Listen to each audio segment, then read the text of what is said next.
भगवान की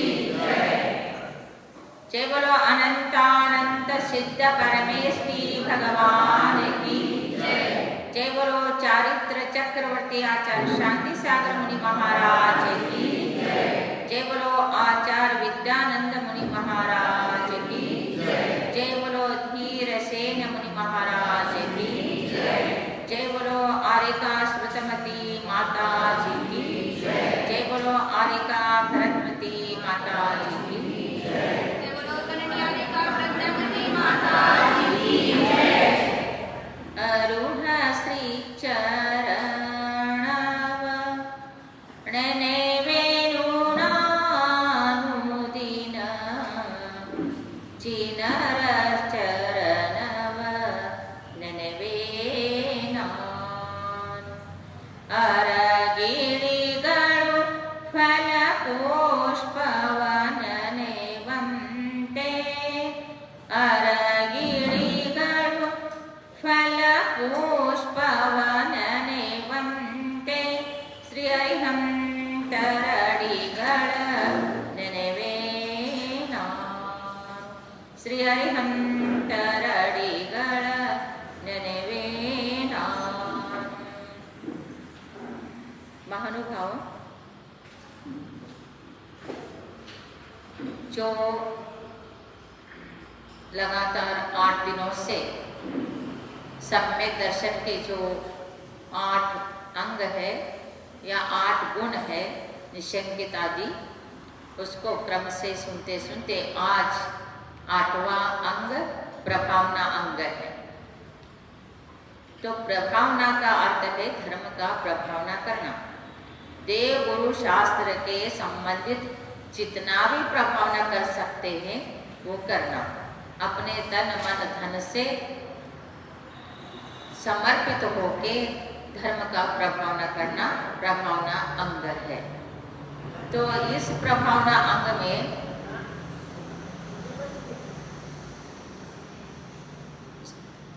प्रसिद्ध हुए, कौन प्रसिद्ध हुए? वज्र कुमार मुनि प्रसिद्ध हुए।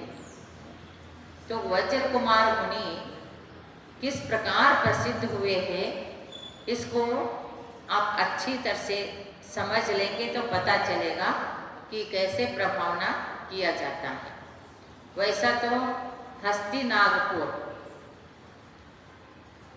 हमने क्या कहा था? हस्तिनापुर, हस्तिनापुर सब लोग कहते हैं, ग को लोप कर देते, वो अपभ्रंश होते होते हस्तिनापुर हो गए, हस्तिनागपुर। उसमें एक बल राजा था और उसका जो पुरोहित था वो गरुड़ नाम का पुरोहित था। फिर वो जो गरुड़ नाम का पुरोहित, उनका जो पुत्र था वो सोमदत्त था, पुरोहित का पुत्र। वो बल राजा, उसका पुरोहित गरुड़, और उसका जो पुत्र था वो कौन था? सोमदत्त। फिर सोमदत्त जो है बहुत विद्या अभ्यास करके प्रवीण हो गया सब शास्त्रों में आदि में। फिर एक दिन वो अहि क्षेत्र, अहि छत्रपुर, अहि क्षेत्र बोलते हैं ना हम लोग, तो अहि का अर्थ है सांप, छत्र का अर्थ है छत्र धारण किया पार्श्वनाथ भगवान के ऊपर, इसलिए अहि छत्रपुर पूरा उसका नाम। और हम अपभ्रंश में अहि क्षेत्र बोलते हैं, अहि छत्रपुर नगर। तो वहाँ पर वो विद्याभ्यास करने के बाद अपने मामा के घर वहाँ गया।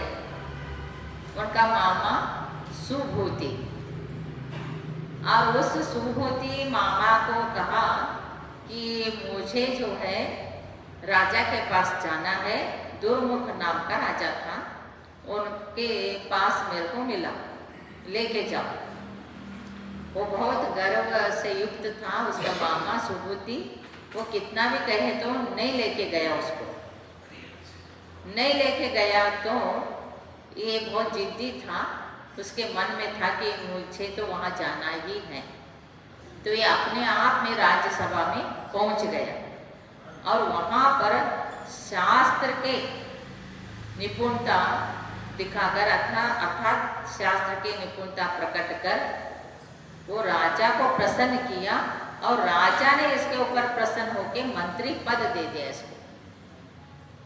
इसको मंत्री बनाया। और मंत्री बनाने के बाद वो जो उसका मामा सुभूति था वो अपनी पुत्री यज्ञदत्ता वो इसको देकर शादी कर दी। फिर इसकी शादी हो गई, किसकी? सोमदत्त की, यज्ञदत्ता से शादी हो गई। फिर उसके बाद वो अच्छे सब रहते थे, व्यवस्थित सब धर्म करते हुए संसार करते। एक समय में वो उसकी जो यज्ञदत्ता है वो गर्भवती हो गई। तो गर्भवती होने के बाद उसको आम खाने की इच्छा हो गई। बारिश के दिनों में, इन दिनों में तो आम सभी जगह आता है, कोल्ड स्टोर में रख देते तो 12 महीने मिलता है, वैसे थोड़ी था पहला। वो बाग में से लाने का, तो बाग बगीचे ढूंढते ढूंढते सोमदत्त अपने साथ सेवकों को लेके गया और एक बाग में एक आम वृक्ष और उसके नीचे एक मुनिराज अर्थात सुमित्र आचार्य उनका नाम, वो आचार्य सुमित्र आचार्य तपस्या कर रहे थे। और वहाँ पहुँचा तो देखता है तो एक पेड़ को अनेक फल लगे हुए थे। आजकल होता है ना कलमी से आजकल बहुत दिखाते हैं कि इस फल का उसमें प्रांच को लगाओ, उसका लगाओ, इसको लगाओ, तो अनेक, तो अभी बताते हैं एक पेड़ को 300 प्रकार के फल। तो वैसे कलमी से एक दूसरे को मिला के फिर उससे एक पौधा निकलता है, उसमें वो फल आता है। तो ऐसे ये तो अभी केमिकल से, रसायन से ये सब कुछ होता है, लेकिन उस समय में क्या रसायन था? तपस्या रसायन था। केमिकल क्या था? मात्र तपस्या। वो ऐसे तपस्या के बल से सारे 6 ऋतुओं के फल फूल एक साथ आते थे तपस्या से। तो उनकी यहाँ तो सब प्रकार के फूल बगीचा और एक पेड़ में अनेक फल, ये सब देखा, बहुत उनका मन खुश हो गया। और फिर उन्होंने आम को तोड़ा और सेवक के हाथ में आम को देकर बोला कि यज्ञदत्ता को ये दे दो। फिर वो सेवक लोग लेके गए, यज्ञदत्ता को दे दिया। और ये जो सोमदत्ता था वो वहीं पर रुक गया। वो सुमित्र आचार्य के पास रुककर उनके सारे तपस्या का महिमा देखकर प्रभावित हो गया, वैराग्य को प्राप्त हो गया। और वैराग्य को प्राप्त होकर उन्होंने जिन दीक्षा धारण कर लिया। देखो, आम लाने के लिए आए थे पत्नी को और क्या कर दिया? जिन दीक्षा धारण कर लिया और वहीं पर रह के तपस्या करने लगे।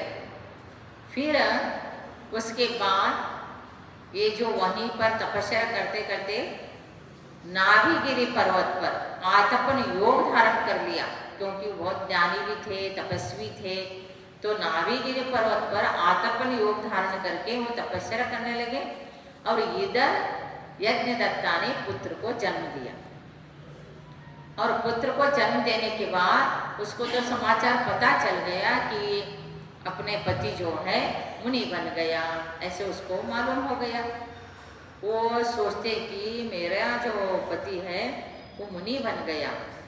फिर अपने भाई के घर जाती है और भाई को सब पता चल गया ये सब बातें।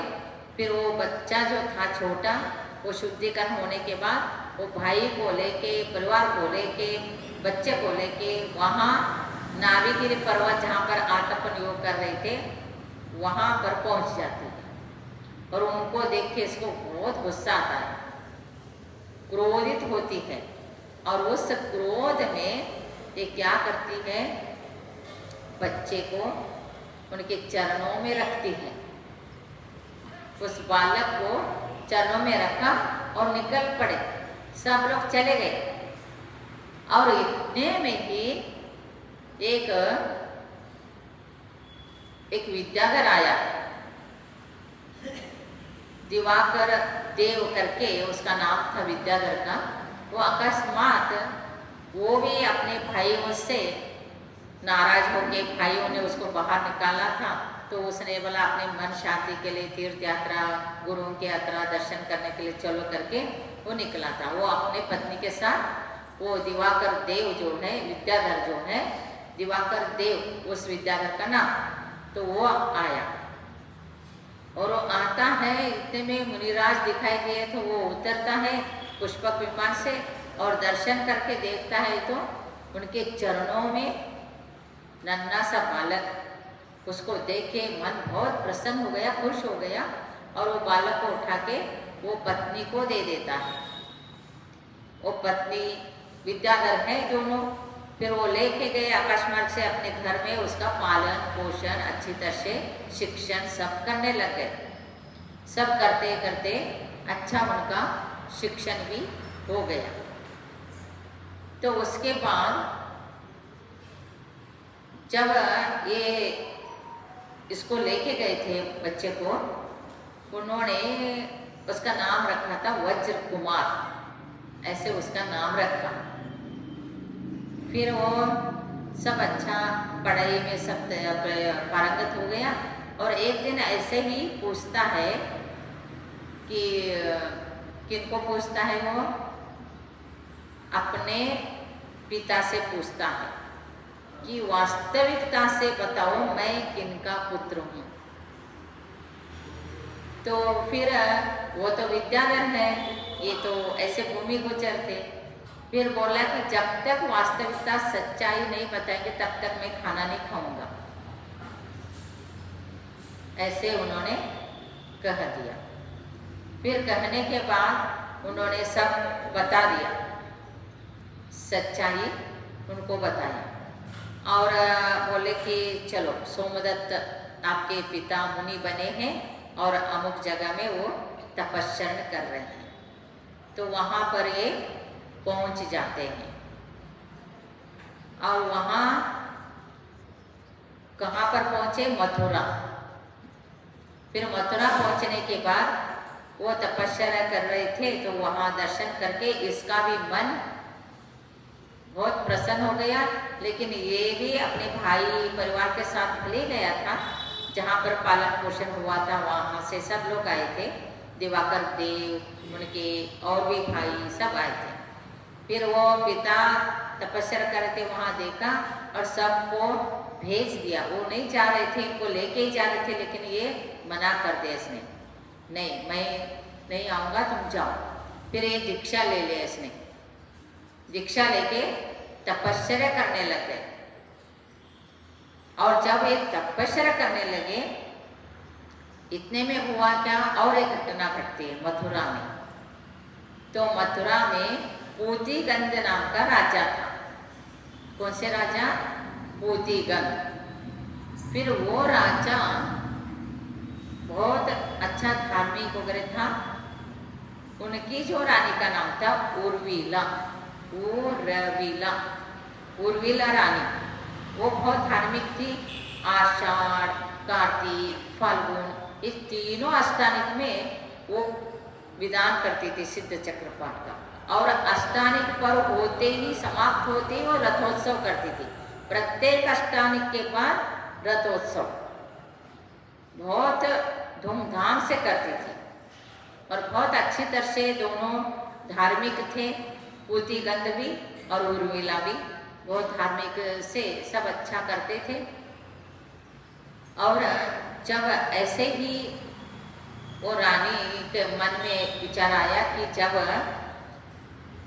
ये फाल्गुन मास का जो होता है ना रथोत्सव आदि, वो प्रत्येक करते थे। और इतने में हुआ क्या है कि सब धार्मिक क्रियाएं सब अनुष्ठान होता था। उसी मथुरा नगरी में एक सेठ रहता था। सागर दत्त नाम का सेठ था। सेठ क्या कौन था? सागर दत्त। और उस सागर दत्त को अर्थात तो दंपति को एक पुत्री हुई थी, उसका नाम उन्होंने दरिद्रा रखा था। क्या नाम रखा था? दरिद्रा। फिर वो दरिद्र ही थी जन्म से, पूर्व जन्म में पाप करके आई थी, तो उसको जन्म से ही कुछ खाने को नहीं मिला, पीने को नहीं मिला, माता पिता भी नहीं मिले। फिर उसके कारण वो क्या कर रही थी, ऐसे ही इधर उधर भटकते, जो ऐसे श्रीमंत लोग होते हैं, सेठ लोग, ये तो सेठ नगर सेठ था सागर दत्त और उसकी पुत्री थी, लेकिन दरिद्रा। फिर वो बेचारा सेठ भी नहीं रहा, उसकी माता भी नहीं रही, सोमदत्ता, ये दोनों भी नहीं रहे। फिर वो खाने के लिए कुछ भी नहीं रहा, तो क्या करती थी वो, ऐसे ही इधर उधर कहाँ मिलता है क्या देखे, कोई ऐसे ही खाना बचा हुआ इधर उधर फेंकते, उसको खा रही थी। और उसको बाहर जब खा रही थी, उतने में 2 मुनिराज आए। गुरु शिष्य समझो एक दोनों आए। उसमें से एक छोटा मुनि बड़े मुनि से पूछते हैं कि ये तो देखने में इतना अच्छी है, सुलक्षण है, सब अच्छा है, लेकिन ऐसे दरिद्र का अर्थात उसको खाने को नहीं, पीने को नहीं, ऐसे क्यों खा रही है, जो फेंका हुआ अन्न को क्यों खा रही है? इतना पूछने से वो बड़े गुरु ने कहा, मुनि ने कहा, देखो इस नगरी का जो राजा है, उस नगरी का राजा की ये रानी होने वाली है और अत्यंत प्रिय रानी होने वाली, बोला मुनि महाराज ने बोला। और उसी टाइम में एक बौद्ध भिक्षु वहां पर भिक्षा लेने के लिए आया हुआ था, और बौद्ध भिक्षु ने ये बात डायरेक्ट मुनि के मुंह से सुन लिया।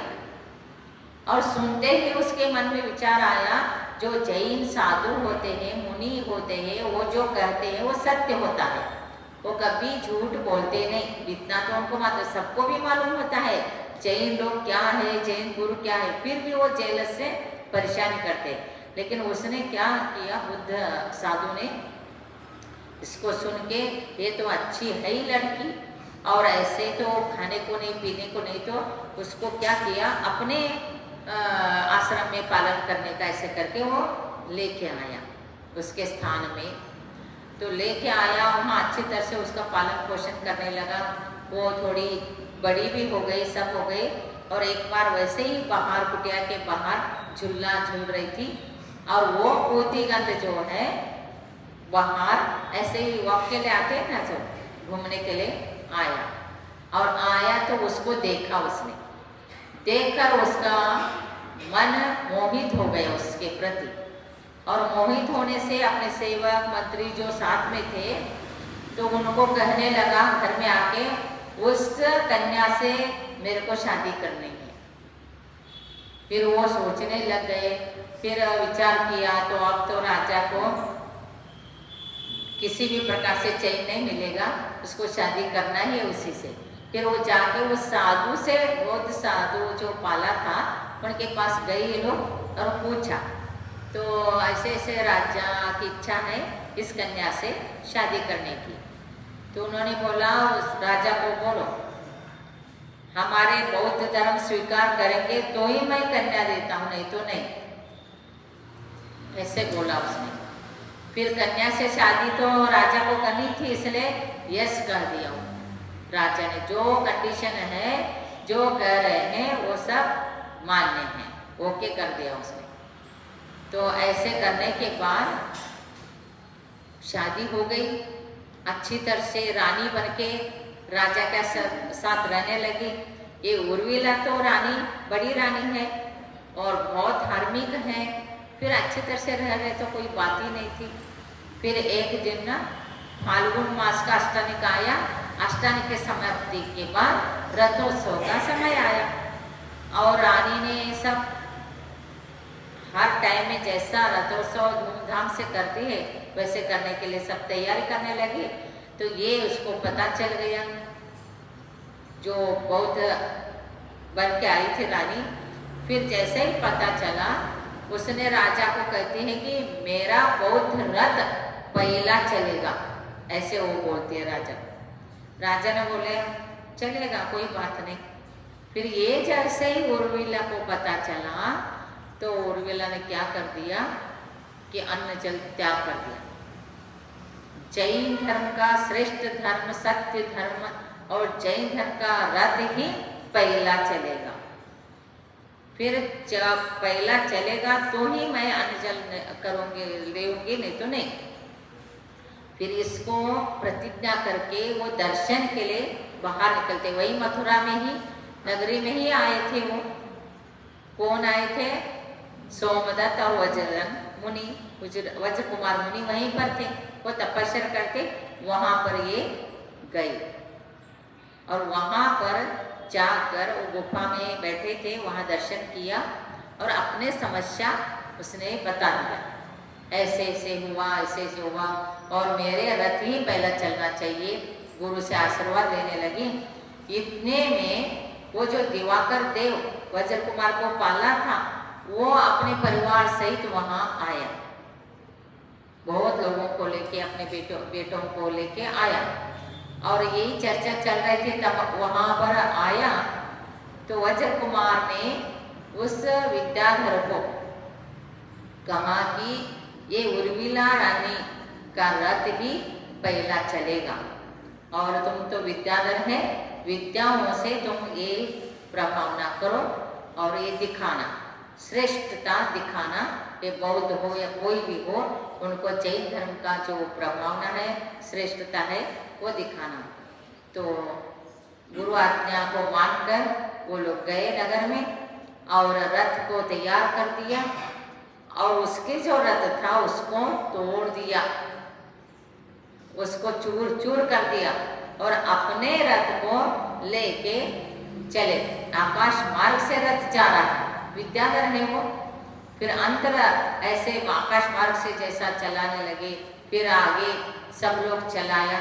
तो तब जो रथ उर्मिला का रथ जब इस प्रकार प्रभावना के लिए कारण हुआ तो वज्र कुमार मुनिराज ने विद्याधरों को कहा, विद्याधरों ने रथ का प्रबंध करके उर्मिला का ही रथ पहला जाए और किसी का भी रथ न। तो फिर उनको भी सबको पता चल गया कि जैन धर्म कितना श्रेष्ठ है। तब ये प्रभावना अंग का प्रसिद्धि वज्र कुमार मुनि, क्योंकि वज्र कुमार मुनिराज के कारण ही विद्याधर आए, विद्याधर ने ये रथों को चलाया, इसलिए वज्र कुमार मुनि किसमें फेमस हो गए? प्रभावना अंग में। तो ऐसे ऐसे प्रतिज्ञा करते थे, ऐसे ऐसे रानियां कहते थे कि मंदिर ही बनना चाहिए और ऐसे रथोत्सव होना चाहिए, ऐसे बड़े बड़े विधान होना चाहिए, बड़े बड़े ग्रंथों को लिखना चाहिए। तो इसलिए कहते हैं ना, स्त्रियों से ही धर्म क्या होता है? बच जाता भी है, रक्षण होता है और वो स्त्रियां ही धर्म प्रवण आदि करती हैं। पुरुष तो साथ देते हैं लेकिन करने में स्त्री आगे रहती है। अब जितना भी मंदिर है, बहुत से बड़े बड़े संघों का चातुर्मास कराते हैं, तो ऐसे ये सब कौन कराते हैं? अधिक से अधिक जो सारे महिलाएं तैयार हो गए तो पुरुष संघ को लाते, चतुर्मास कराते। तो वो चतुर्मास कराना भी प्रभावना अंग है। प्रवचन सुनने के लिए सब लोग आके प्रवचन का सब जगह वो क्या करना है? भेजना, सुनना, बुलाना, ये प्रभावना अंग है। और पंचकला पूजा प्रभावना अंग है। सिद्ध चक्र पाठ, बड़े बड़े कल्पद्रुम पाठ, इंद्रध्वज पाठ, ये सब प्रभावना अंग में आ जाता है। तो कहने का तात्पर्य ऐसे प्रभावना करने में आगे से आगे बढ़कर उर्मिला ने प्रतिज्ञा ही कर दिया कि मेरा रथ, देखो कितना दृढ़ श्रद्धा उनके अंदर, और उनके पुण्य से ऐसे अकस्मात उसी टाइम में विद्याधर आना और वज्र कुमार मुनि आदि वहीं पर मिलना, देखो कितना पुण्य का। इसलिए कहते हैं हमारे आचार्य ने, गुणवंतर आचार्य ने भी उत्तर पुराण में भी लिखा है और शास्त्र में लिखे ही है कि जो पुण्य होता है, पुण्यवान जीव होता है, उनके पास एक योजन दूरी पर हुआ वस्तु भी उनके पास आता है पुण्य से, और जो पापी होता है वो उसके पास वाला वस्तु भी योजनों से दूर चला जाता है। इसलिए पुण्य का उदय इतना था उर्मिला का, और रथ उसका पहला ही चला, और राजा ने भी समझा, और जो बौद्ध बन के, जो रानी बन के आई थी, उसने भी समझा। इन सभी लोगों ने जैन धर्म को स्वीकारा। इसलिए प्रभाव नाम क्यों कहा कि अपना जो भी कोई चीज को देखकर दूसरे लोग प्रभावित हो जाते हैं, और दूसरे लोगों के मन में जैन धर्म के प्रति श्रद्धा निर्माण हो जाती है, इसलिए प्रभावना कहा। और अनेक जीव इसको देखकर पुण्यार्जन करते, इसलिए इसको प्रभावना कहा। तो ऐसे प्रभावना अंग में फेमस हुए वज्र कुमार। ये 8 अंगों में देखिए 2 श्राविका, एक अनंतमती और रेवती रानी, ये 2 श्राविका। अनंतमती निकांक्षित अंग में फेमस हो गई। वो तपस्या आदि करके कुछ नहीं चाहा, ब्रह्मचर्य व्रत अखंड पालन करके भी उसका धर्म का फल, कुछ संसारिक वैभव नहीं चाहा, निकांक्षित अंग रहा।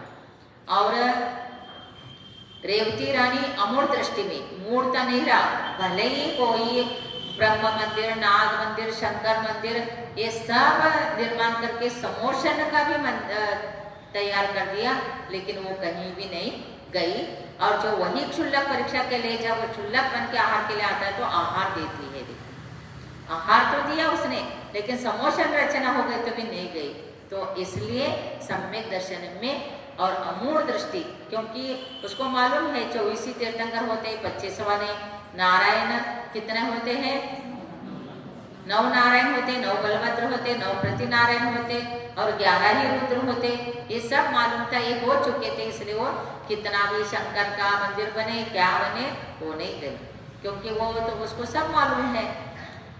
इसलिए वो अमूढ़ दृष्टि में फेमस हो गई। 2 श्राविका, इस 8 अंग में 2 श्राविका और 3 मुनि महाराज। 3 मुनि महाराज कौन से? एक वारिशन मुनि, विष्णु कुमार मुनि, वज्र कुमार मुनि, ये 3 मुनि महाराज। और श्रावक अंजन चोर, उद्दायन राजा और जिनेन्द्र भक्त से, ये 3 श्रावक। तो ऐसे 8 देखो, निकांक्ष निशंकित अंग में अंजन चोर, शंका रहित उन्होंने जैन धर्म के प्रति श्रद्धा किया, आकाशगमनी विद्या प्राप्त हो गई और सम्यक दृष्टि बना। और उसके बाद सम्यक दृष्टि बन के तत्व ज्ञान प्राप्त करके वो मुनिलिंग धारण करके कैलाश पर्वत से मोक्ष गया। सप्त व्यसनी अंजन चोर मोक्ष गया, देखो। और निकांक्षित अंग में अनंतमती, निर्विचिकित्सा अंग में उद्दायन राजा, वो भले ही स्वर्ग का देव मुनि बनकर वो आहार चर्या के लिए आया, वॉमिटिंग किया, वो सब धोया, फिर भी और दुर्गंध आने वाला, फिर उनके ऊपर वॉमिटिंग करता है, फिर भी वो सब धो के साफ करके फिर क्षमा ही मांगते हैं और अपने आप को पश्चाताप करते कि मैंने गलत आहार किया। और आजकल साधुओं को आहार करना तो दूर, आहार भी करे तो कुछ भी गलत हो गए तो साधु के ऊपर ही नाम रखेंगे, अपने गलत, मैं आपके लिए नहीं कर रहे अप्रोच वाले को। तो वो साधु को क्या करते हैं, अच्छा गलत भी हो तो साधु के ऊपर ही नहीं, अपना भी गलती साधु के ऊपर ही डाल देते। अपने को ही भी हो गलती तो वो कौन होता है, अज्ञानी, मिथ्या दृष्टि, शास्त्र ज्ञान से रहित, तत्व ज्ञान से रहित, ऐसे मिथ्या दृष्टि दूसरे के ऊपर आक्षेप करता है। लेकिन जो उद्दायन राजा था, उन्होंने क्या किया, नहीं मेरी गलती है, कुछ आहार देने में गलती हो गई, इसलिए इनको वॉमिटिंग हो गया। देखो, तो ऐसे पश्चाताप करे। फिर मुनि रूप में जो थे वो देव ने रियल रूप धारण करके उनको बताया, नहीं आप तो सच्चा सम्यक दृष्टि है, मैं परीक्षा के लिए आया था, इस प्रकार से सब किया। और उसके बाद निशंकित निकांक्षी निर्विचिकित्सा अमूढ़ दृष्टि में रेवती रानी और उपगौण अंग में जिनदत्त से वो तो क्षुल्लक बन के भले ही चोर उनका रत्न का छत्र चोर करके ले गया, लेकिन वो कोतवाल आदि उनके पीछे लगे थे। फिर जैन धर्म का भाष्य होगा और जैन धर्म के प्रति लोगों की श्रद्धा कम हो जाएगी, इसलिए उन्होंने उपगौण अंग में क्या कहा, मैंने इससे बुलाया था, मैंने इससे मंगाया था।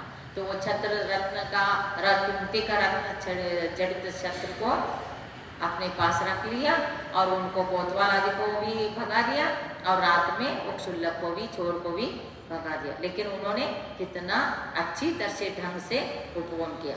इसलिए जैन धर्म के प्रति जिसको स्वाभिमान है, जिसको अंतरंग से धर्म को जिसने समझा है, वो गलत गलत चीज को ऐसे प्रचार नहीं करते हैं।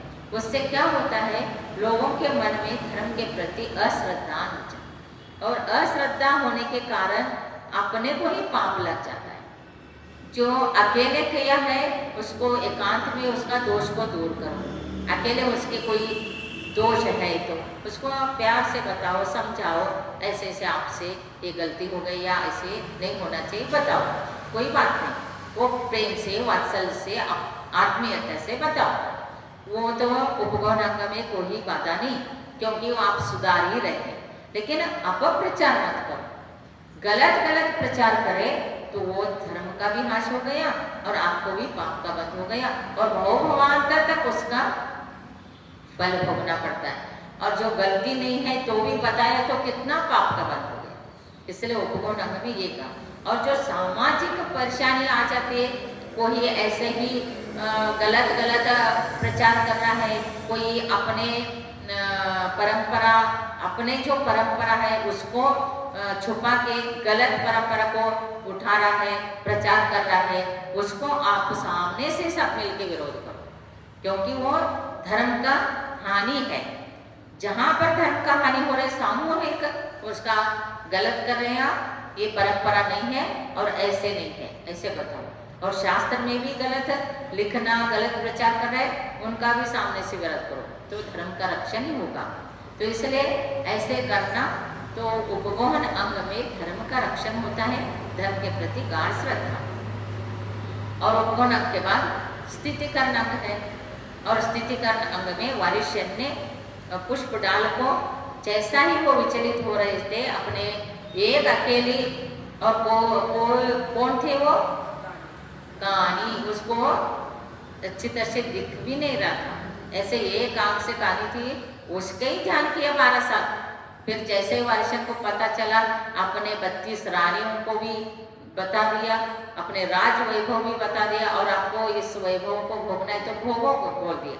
तब उसको पश्चाताप हुआ, इतना सुंदर सुंदर अप्सरा जैसा रानियों को छोड़ के और इतना सब किया, तो ये तपस्या कर रहे और मैं कितना अज्ञानी हूँ, और मैं 12 साल तक मेरी पत्नी का ही ध्यान किया मैंने करके, वो सारे दिमाग में से निकाल के तत्व ज्ञानी बनकर आत्म ध्यान करने लगा।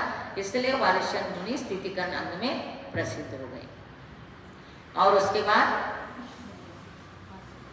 वात्सल्य विष्णु कुमार मुनि, जो रक्षाबंधन का जो पर्व है, तो उन्होंने भी 700 मुनिराज का अपने विक्रिया बुद्धि से वामन शरीर धारण करके बलि को अपने अधीन करके उनसे 3 कदम जगह मांगा, और वो सारे जितना हमारा 2.5 द्वीप है उसको अपने पास में ले लिया, और उसको अपने आप में क्षमा मांगना पड़ा, और क्षमा मांगकर उसने सारे मुनिराज के उपसर्ग दूर कर दिया। इसलिए विष्णु कुमार मुनि वात्सल्य में फेमस हो गए। और ये वज्र कुमार, अभी जो आपने सुना, तो वज्र कुमार मुनि प्रभाव अंग में फेमस हो गए। इस प्रकार ये 8 गुण सम्यक दृष्टि के होते हैं। किनके होते हैं? सम्यक दृष्टि के। फिर अनुकंपा, आस्तिक्य, संवेग, निर्वेग, ये भी गुण सम्यक दृष्टि का है।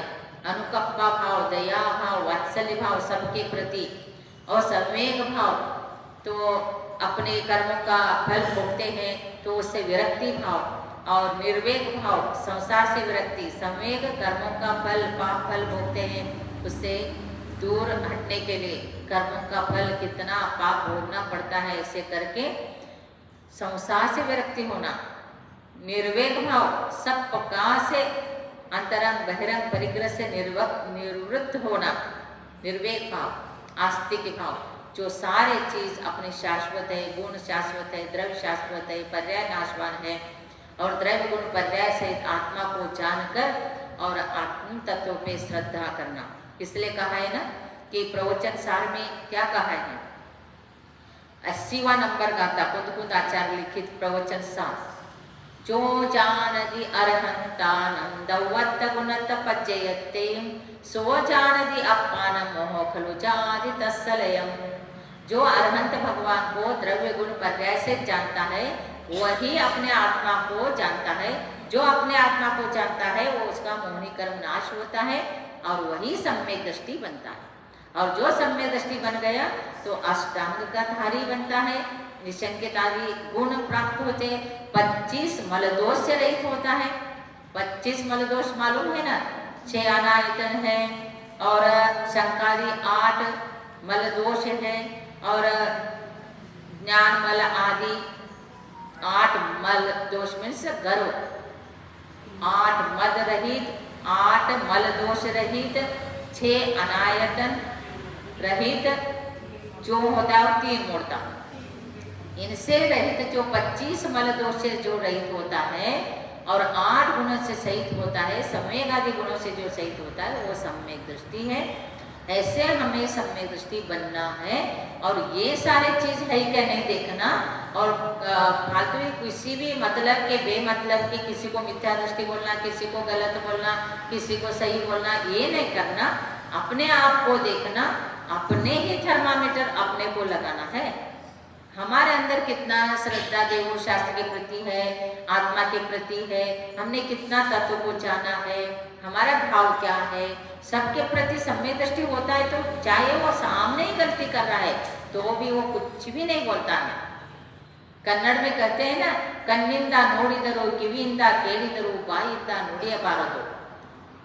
आंखों से देखा भी है, कानों से सुना भी है तो भी मुंह से नहीं बोलना चाहिए। इस प्रकार से 8 अंगधारी सम्यक दृष्टि अपने आप को श्रेष्ठ बन जाता है और वही मोक्ष जाता है।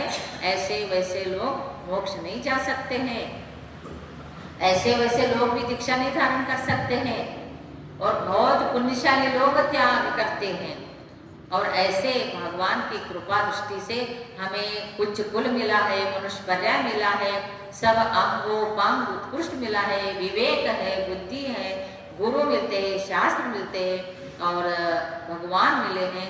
तो इससे हमें क्या करना है, सब अपना संसार जितना करना है करे, बाकी समय टाइम और इधर उधर धारावाहिक आता सीरियल देखते हुए बैठना, पिक्चर देखते हुए बैठना, गेम खेलते हुए बैठना, ये ना करते हुए अपने प्रवचन सुनना और शास्त्र पढ़ना और अपने आत्मज्ञान का तत्व ज्ञान अर्जन करके अपने आत्म कल्याण करना। जय बोलो 24 भगवान की जय। नमो अरहंतानम